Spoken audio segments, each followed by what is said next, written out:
Les autorités municipales de la ville de Palimé ont lancé deux projets importants pour améliorer les infrastructures de la ville. Le premier projet concerne l'aménagement d'un chemin dans la zone montagneuse. Selon les études des ingénieurs en charge du projet, ce chemin est représenté par une ligne brisée, constituée de plusieurs segments reliés entre eux. Les points qui définissent ce chemin sont notés M0, M1, M2, M3 jusqu'à Mn plus 1. La longueur totale est la somme des distances entre ces points successifs, ce qui est exprimé par la formule Ln égale à M0, M1 plus M1, M2 plus M2, M3 plus jusqu'à plus Mn plus 1. Le point de départ de ce chemin est situé à M0 d'affiche Z0 égale à 2 dans le plan complexe OUV. Chaque nouveau point est l'image du précédent par la symétrie directe de centre O de rapport racine de 2 et d'angle Picard. Quant au deuxième projet, il porte sur la construction de routes qui relieront les différents secteurs de la ville. Ces routes sont modélisées par la fonction f de x égale à moins x plus ln de valeur absolue de x plus 1 sur 1 moins x. Consigne 1.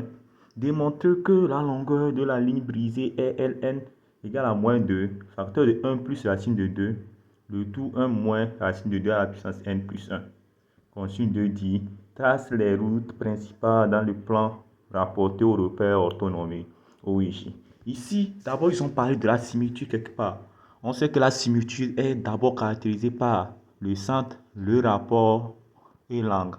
Donc, on nous a donné le centre, on nous a donné le rapport, on nous a donné aussi l'angle. Donc, chaque symétrie est caractérisée par ces trois éléments. C'est eux qui sont les caractéristiques de notre symétrie. Donc, ici, on voit que notre exercice met en évidence d'abord les suites numériques et ensuite l'étude d'une fonction logarithme.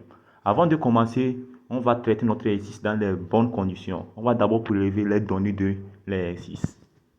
En ce qui concerne les données de cet exercice, en premier point, on a la longueur totale du chemin et la somme des distances entre les points. Ln égale à M0, M1, plus M1, M2, plus jusqu'à plus Mn plus 1. Là, on a mis les points, c'est M2, M3, M3, M4 jusqu'à Mn-1, Mn, et puis on va aller à Mn plus 1. Donc ça là, on voit que c'est la première donnée qu'on nous a donnée dans l'énoncé. Suite à ça, on va aller à la deuxième donnée. Les données, c'est dans l'exercice qu'on prélève les données. Pour le deuxième point, on a le point de départ de ce chemin est M0 d'affiche Z0 égale à 2. Chaque nouveau point est l'image du précédent par la symétrie directe de centre O de rapport racine de 2 et d'angle pi sur 4. On sait que chaque similitude est caractérisée par le centre, le rapport et l'angle. Et puis on a parlé de quelque part des similitudes, des homothéties, des translations, des isométries, ainsi de suite. Donc passez pour regarder ces vidéos-là, ça pourra vous aider. Donc maintenant, on dit, le deuxième point dit, et le troisième, pardon, toutes les villes du secteur sont reliées par des routes modélisées par la fonction, c'est dans l'énoncé, f de x égale à quoi? Moins x plus ln de valeur absolue de x plus 1 sur 1 moins x. Donc, on a prévu toutes les données de notre exercice. Ces données vont nous permettre de répondre aux besoins de notre consigne numéro 1 et aux besoins de notre consigne numéro 2. Donc, passons alors au consigne numéro 1. Donc, comme notre consigne 1 nous le demande, nous allons démontrer que la longueur de la ligne brisée est ln égale à moins 2, facteur de 1 plus racine de 2, le tout 1 moins racine de l'absence n plus 1. On sait que la formule de la longueur donnée est la somme des distances entre les points successifs. On dit aussi que le point M0 d'affiche Z0 égale à 2 donne donc M0 égale à 2 dans le point complexe. Suite à cela, ils ont encore dit que chaque point est l'image du précédent par la symétrie du centre O de rapport racine de 2 et d'angle pi sur 4. Donc par conséquent, notre M1 serait l'image de M0 par la symétrie du centre O de rapport racine de 2 et d'angle pi 4. Donc suite à ça, on va dire alors que quoi? Notre M1 serait égal à quoi? Z1 qui est égal à racine de 2 exponentielle de I pi k Z0 et notre M2 par déduction serait égal à quoi? Racine de 2 exponentielle de I pi k le tout Z1. On connaît l'expression de Z1, on peut remplacer. En remplaçant Z1 par son expression qui est égale à racine de 2 exponentielle de I pi k Z0, on aura alors que Z1 serait égal à quoi? Racine de 2 exponentielle de I pi k le tout au carré Z0. Donc, suite à ça, on peut alors trouver M3, M4, M5 jusqu'à Mn plus 1. Donc, ainsi de suite, les affixes des points suivants sont obtenus par application répétée de la similitude. On a Zn égale à Mn qui est égal à racine de 2 exponentielle de I pi k à puissance n Z0 qui serait égal à la racine de 2 exponentielle de I pi k à puissance n Z0. La longueur du segment Mn plus 1 est donnée par le module de Mn plus 1 égale au module de Zn plus 1 moins Zn. Avec ça, là, on peut écrire l'expression de Zn plus 1 qui est égale à Mn plus 1 et l'expression de Zn qui est Mn. Donc ça peut nous permettre facilement de déterminer nos expressions.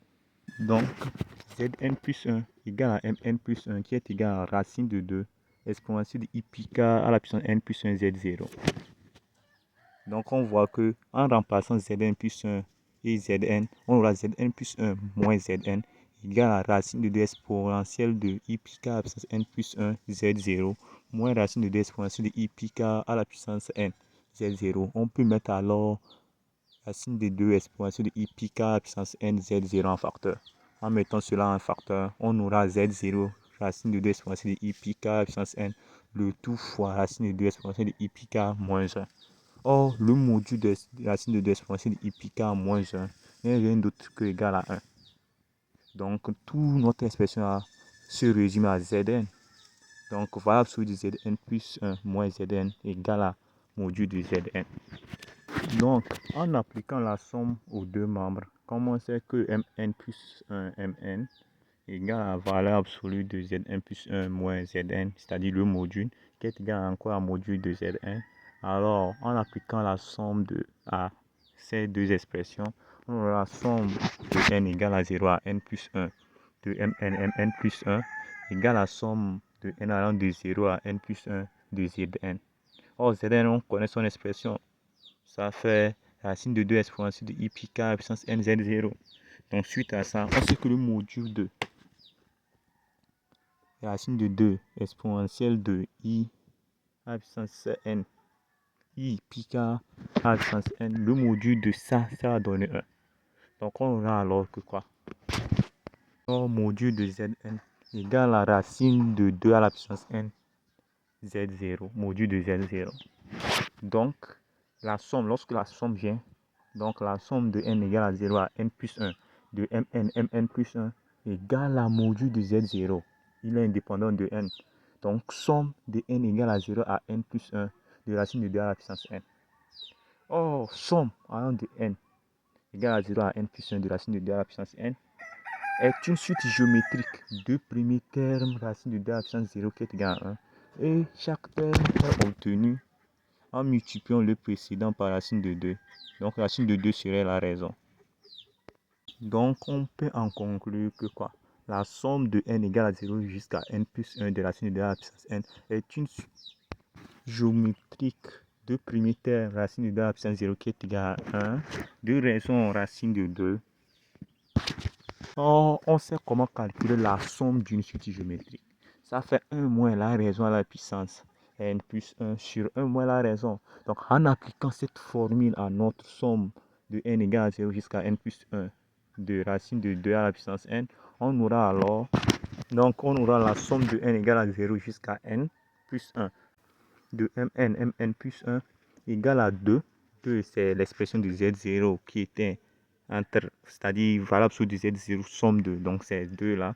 Donc, 1 moins racine de 2 à la puissance n plus 1 sur 1 moins racine de 2. Donc, là, la radicale ne reste jamais au dénominateur. Je fais l'expression conjuguée. En faisant l'expression conjuguée, on aura 2 facteur de 1 plus racine de 2, le tout 1 moins racine de 2 à la puissance n plus 1 sur 1 moins racine de 2, facteur de 1 plus racine de 2. Au dénominateur, on voit qu'on a A moins B facteur de A plus B. Alors, lorsqu'on a A moins B facteur de A plus B, ça fait A carré moins B carré. Donc, en appliquant ça, on aura au dénominateur que ça fait 1 moins 2. Or, 1 moins 2, ça fait moins 1. Donc, en faisant monter le moins 1 là, on aura ln égale à moins 2 facteur de 1 plus racine de 2. Le tout 1 moins racine de 2 à la puissance n plus 1. Donc, on vient de démontrer le travail demandé à la consigne numéro 1, qui disait de démontrer que ln égale à moins 2 facteur de 1 plus racine de 2. Le tout 1 moins racine de 2 à la puissance n plus 1. Donc, d'où le résultat. Donc, pour notre consigne numéro 2, qui dit de tracer les routes principales dans le plan rapporté au repère orthonormé OIJ, on voit bel et bien que comme on nous a donné pour notre dernière donnée, on nous a donné une fonction f de x qui est égale à moins x plus ln de valeur absolue de x plus 1 sur 1 moins x. Alors ici, ça revient à étudier la fonction là. Étudier une fonction revient à calculer l'ensemble de définitions de la fonction, les limites au bon de l'ensemble de définitions, la dérivée et dresser son tableau de variation. Suite à son tableau de variation, on peut alors envisager de tracer la courbe. Et ces tracés représentent pour nous les courbes des routes principales dans la ville. Donc, maintenant, on peut alors commencer. La consigne 2. Donc, traçons les courbes principales dans le plan rapporté au repère orthonormé OIJ. On va étudier la fonction f de x égale à moins x plus ln de 1 plus x sur 1 moins x. Revient à étudier aussi la fonction qui à lambda, on associe f de lambda égale à moins lambda plus ln de valeur absolue de 1 plus lambda sur 1 moins lambda. C'est la même chose, quelle qu'en soit la variable. Donc on peut remplacer x par lambda, par bêta, par tout ce qu'on veut. Vous voyez, donc suite à ça, on peut étudier alors notre fonction. Notre fonction qui a x, on associe f de x qui est égal à moins x plus ln de valeur absolue de 1 plus x sur 1 moins x. Cette fonction, d'abord, son ensemble de définitions, c'est quoi? Son ensemble de définitions, on voit que c'est grand R privé de moins 1 et 1. Parce que cette fonction est la somme de deux fonctions. L'un qui est moins x et l'autre est ln de valeur absolue de 1 plus x sur 1 moins x. On voit que moins x est défini sur grand R et ln de valeur absolue de 1 plus x sur 1 moins x est défini sur grand R privé de moins 1 et 1. Suite à ça, on peut alors dire que la fonction f est définie sur grand R privé de moins 1 et 1. Donc maintenant, on va envisager à calculer les limites aux bornes de l'ensemble de définitions. On a déjà parlé de calcul des limites aux bornes d'une fonction dans les vidéos précédentes. On sait utiliser les limites de référence. Suite aux limites de référence, on peut calculer la limite aux bornes de n'importe quelle fonction. Ici, on voit que notre fonction est une fonction logarithme. Elle est définie sur grand R privé de moins 1 et 1. Donc, on va calculer la limite à moins l'infini, à plus l'infini, à moins 1 à gauche et à droite et à 1 à gauche et à droite. Donc, suite à ça, on va calculer la limite à moins l'infini de f de x est égal à plus l'infini.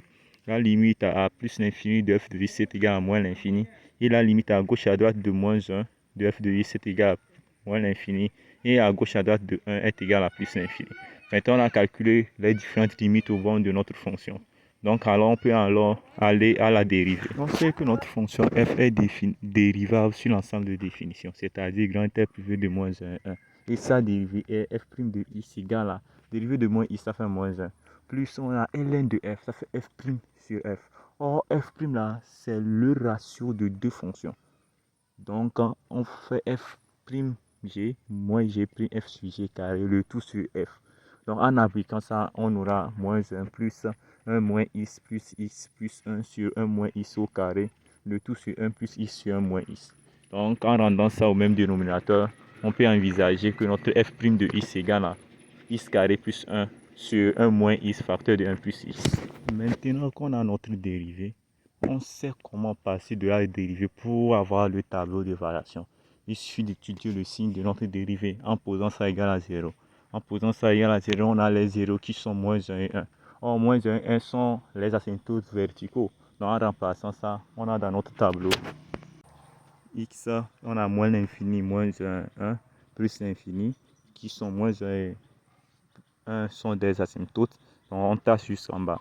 Donc, on voit que la limite à moins l'infini, on a trouvé plus l'infini. La limite à plus l'infini, on a trouvé moins l'infini. À moins 1 à gauche et à droite, on a trouvé moins l'infini. Et puis à 1 à gauche et à droite, on a trouvé plus l'infini. Donc, suite à ça, on a le tableau complet Donc, suite à notre tableau, on peut alors envisager la courbe. La courbe aura trois parties. La première partie sur moins l'infini à moins 1, la deuxième sur moins 1 à 1 et puis la troisième sur 1 à plus l'infini. Donc, on peut facilement tracer notre courbe. Donc, voici à peu près l'image de notre courbe.